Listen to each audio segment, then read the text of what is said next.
Hey y'all, this is Trina coming back at you, back to do my second review on the Real Housewives of Atlanta season 4 reunion episode 2. As I told you in my last video, a friend of mine was gonna come and watch it with me, but she probably had other stuff to do, so I'm just getting her done. I ain't, one pony don't stop no show. So here we go. Okay, so let's get into it. Episode 2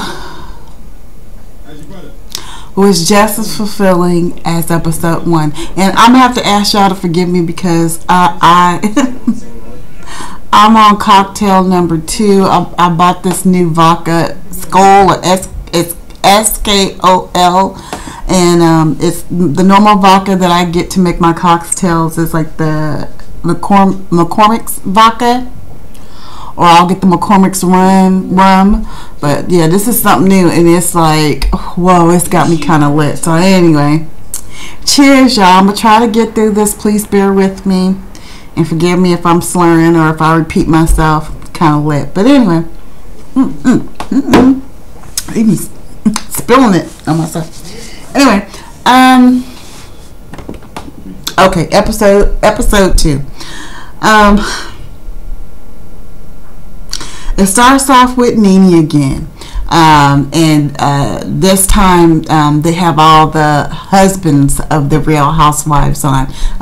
Cynthia's husband, Peter's there, Kim's husband, Croy, is there, and Phaedra's fine husband, Apollo's there. So anyway, episode 2 starts with Andy asking Peter about he and Nene's relationship. Now, I don't think Nene and Peter got something romantic going on the side. I actually agree with Peter.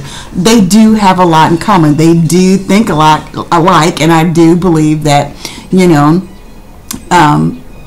they just, they're really good friends that really get along together and they get each other's jokes. And, I do believe that if Peter was not with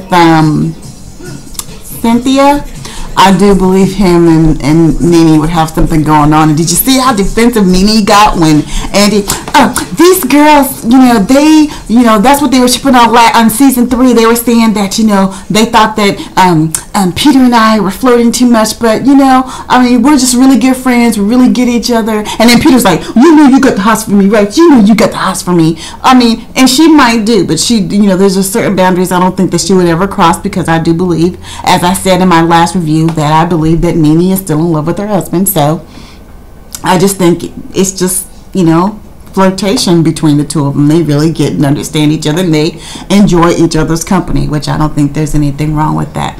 But then Andy addressed Peter about, his wife Cynthia's sister, what's her name?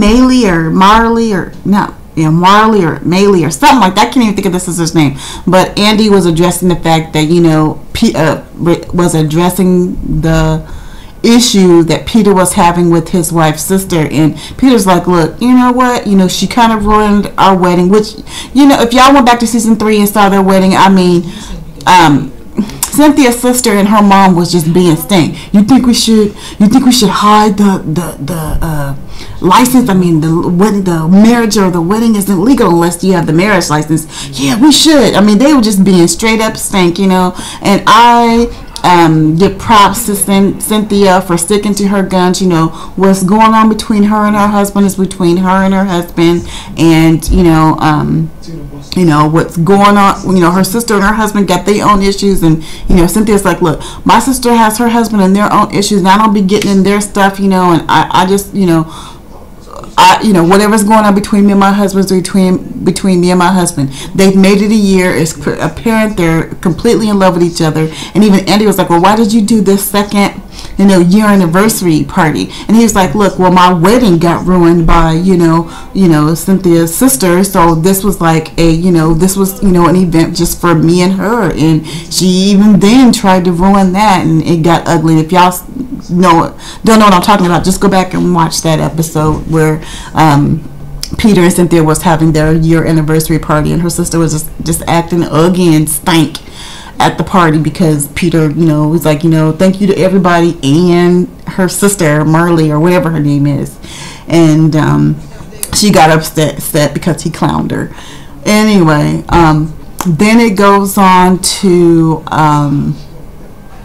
then it goes on to the issue of Kim. And you remember when everybody was in Africa and Cynthia said, I can see Kim going to Africa and going to orphanages and holding African babies and stuff. I can't either. Kim wouldn't have went. Kim is like, Kim is just trying to save her reputation. I mean, I understand that, and if she doesn't, I don't think Kim is racist, even though I think her husband may be a little suspect, but, I don't think he cares, to be around black people, but he too has to be careful what he says, because, the majority of the football professional or pro team that he works for is African American, so, he kind of has to bite his tongue when it comes to the black-white thing, but I don't think he really cares to be around African Americans. And the reason why I say that is because all the events that they went to, he just behaved like he didn't want to be there, and it was just like, like they went to, was it Phaedra's baby shower that she had for baby Aiden, and he just sat there just like, can you, let's just go. He didn't talk to anybody. He wouldn't say, people are talking to him and he's just not saying anything. just straight up being ignorant. And I was just like, I don't blame Peter. I would have walked away too, because I'm not going to sit there and talk to somebody who's not going to, talk back to me. And of course now, I think that was a punk move he made, leaving, Cynthia there by herself to deal with Kim and Croy. Yeah, that's a very uncomfortable situation, and I don't blame Cynthia. If she got to sit there and deal with Kim and Croy, Peter should be sitting there too. But Peter's, he's like, look, I'm too old for this kind of crap. I ain't got time. And he just got up and walked away. He's like, if the dude ain't going to, say nothing, acknowledge me, then I'm going to walk away from this fool. And I don't blame him. That was the best thing to do, other than jump across the table like the fool with his baby, which wouldn't have been a good thing. So kudos to you, Peter. Good job walking away, because that's what I would have did, because I was just straight up ignorant. And as I said in my last review, Kim and Croy come to these events like, with they stank faces on, like, please hurry up. I just do not want to be here. Can you just please, let's make our appearances and let's just get the heck up out of here, please. And that event, the particular event, y'all, that I'm talking about, they didn't eat. They just came in there, sat in there. I guess it was just wherever they were, wherever Phaedra and Apollo was having that birthday party for baby Aiden. I guess it was really hot in there. The air wasn't good because everyone was complaining how hot it was, and Croy was fanning his baby and stuff, and I can imagine it must have been unbearably hot. But that didn't give Croy any reason or excuse to act like to be ignorant. I just thought that was very ignorant for him to sit there and not speak to anybody or say anything to anybody, and then when he was spoken to, he like deliberately ignored Peter. So anyway, can you tell I don't like Croy? I don't like him. That fool is straight up suspect. I don't know. I just think he has racist tendencies. I really do. And I think he had something to do with, I think he really has something to do with Sweetie being fired. Now, was Sweetie being lazy? I think she got into this mansion and she got comfortable and she lost sight of, what her position was in Kim's life. But that's part of Kim's fault too. Kim, instead of treating her as you are the assistant, she's like, you my girlfriend, you my best friend, we hanging out and stuff, but you working for me too. And so I think Kim's partly to blame for that too, but Croy was repeatedly in her ear, you need to let her go, let her go, let her go, you need to let her go, let her go, let her go. So I knew once he started throwing that in her ear that eventually Sweetie would get fired. And of course she did, and of course naturally, they're starting their own show, and so of course naturally they don't want Sweetie to take any of their dividends. And did you notice how Marlo was like, yeah, you're living in a rental. The furniture, even the furniture that's in the house ain't yours. It's my girlfriend's who rented the property to you. And she straight up, Marlo straight up clowned Kim. You know, we're cut from the same cloth, but wait a minute. No, we're not. You're a whore. Oh, that was, oh my goodness. And then Kim got to me, I'm not, what are you talking about? I'm not a whore. You're a whore. Marlo's like, look, I have never slept with a married man. You broke up a happy home. They weren't in a happy home. His wife was living in a separate home in Los Angeles. That's irrelevant. That is completely and utterly irrelevant. It doesn't matter where Big Papa's wife was living. He's at the time that you were engaging in, adulterous conduct with him. He was a married man, and you also accepted that ring looked like it at least cost $400,000. Now, I'm wondering, how did Marlo know that she took the ring? Because I knew Kim didn't give that jewelry back to him. When she left Big Papa, she kept everything that Big Papa gave her. She didn't return any rings. Remember in first season when she got that beautiful, she called Big Papa. I was like, Big Papa, I want this beautiful, $14,000 pink diamond bracelet. Can you get it for me? And he bought it for her. She's like, thank you, Big Papa. Oh, that would make me sick. Thank you, Big Papa. Oh, just killed me. Anyway, I bet you anything she still got that bracelet. And I knew she didn't give the ring back to him. And like I said, I think that ring was a couple of $100,000. And I believe Marlo. I believe that she took that ring that Big Papa gave her, traded it in, and whatever money she got towards that, applied it to the ring that Croy got. Because, let's face it, Croy, he is a pro athlete, but Croy's money don't even come close to Big Papa's money. He's been in the league for 2.5 years. Okay, so say he make a couple of million a year. That doesn't come close to the millions and millions, probably billions of dollars that Big Papa made. He's a real estate tycoon. So, I really believe, I agree with Marlo. She goes, it's nice that you married for love, because he definitely don't have the money that Big Papa has. She straight up clowned Kim. She goes, and the next time, before you go measuring my hole, why don't you measure yours, you whore? I was like, go on, Marlo, get it. Put that fool in her place. Anyway, then Sheree with her retarded self. I really don't want to give a lot of time to her, because I gave a lot of time to her in my part 1 of my review, and I was disgusted by it.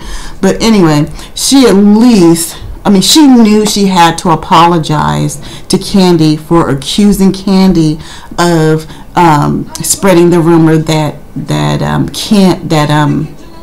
Kim wouldn't go to an orphanage and hold a black or African baby. And she realized, she goes, I got confused and I made a mistake, and so I'm apologizing to you for that. So that was big of her to apologize, because she knew she was wrong. But what Candy should have said, you should have been minding your business to begin with. She goes, and I thought Phaedra made an excellent point. She goes, if you were bothered by what Cynthia said, why didn't you speak up then? You said you were right there. You sat there and was just laughing with the rest of us. If it really bothered you, you should have spoke up and said something.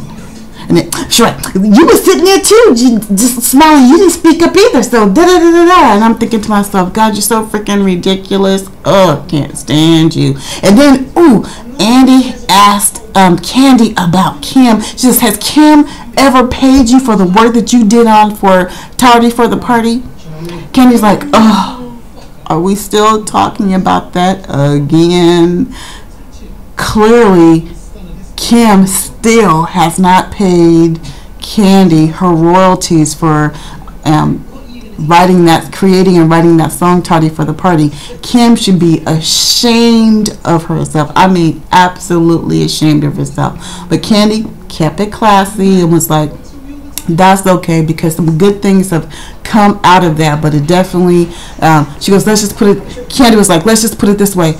Things have not moved. I haven't done anything else with her since that incident. So clearly, you know what I mean, it would have been better for her to go ahead and pay Candy off. But anyway, Candy gonna make her money regardless, so it don't really even matter. So I can't wait to part 3. Part 1, I think, was a lot better than this this episode, but it was still really good. I can't wait till part 3 to see what they get into. Sheree with her dumb behind is gonna be getting into it more with, I think, on Needy or Candy. But anyway, this was a pretty good episode. Everybody got their play. We got to see Apollo, and Phaedra was talking about, you know, Andy was like, he's an asset recovery agent. Isn't that a repo man?